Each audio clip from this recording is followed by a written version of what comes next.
Hello বন্ধুরা, তো কেমন আছো তোমরা? সকলকে পেট কেয়ার উইথ অভি চ্যানেলে স্বাগত জানাই। তো আজকের ভিডিওটা হলো খরগোশ প্রথম দিন বাড়িতে আনলে কি কি খায় ও খরগোশ আসলে কি কি খায়, মানে তোমরা খরগোশকে কি কি খাওয়াতে পারবে। তো ভিডিওটা সম্পূর্ণ দেখো তোমরা। আর যদি ভিডিওটা একটুও ভালো লেগে থাকে চ্যানেলটাকে লাইক এবং সাবস্ক্রাইব করে পাশে থেকো।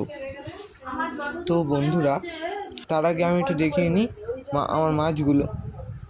দেখো তোমরা যে আমার মাছের সব সেট আপ কমপ্লিট, আর এই মলি মাছটা বাচ্চা দেবে, ঠিক আছে?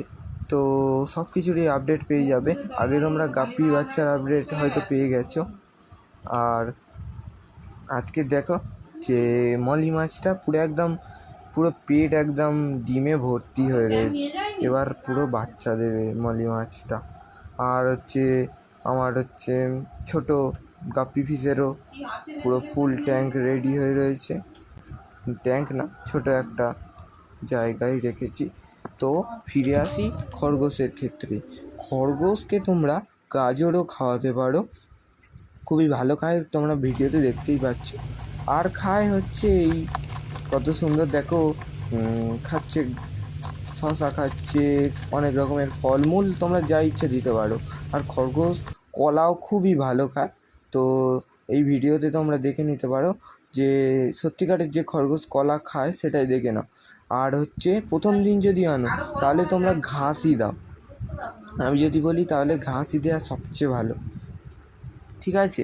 তোমরা ঘাসই দাও প্রথম দিন, তাহলে খুবই তোমরা উপকার পাবে। এবং গবেষণা করে দেখা গেছে যে খরগোশ ঘাস খেয়ে সবচেয়ে বেশি দিন বেঁচে থেকেছে। তো ঘাস খেয়ে যদি রাখতে পারো খুবই ভালো হয়। খরগোশকে ঘাস খাইয়ে রাখো, ও সারা জীবন বেঁচে যাবে, মোটামুটি 10 থেকে 12 বছর বেঁচে যাবে।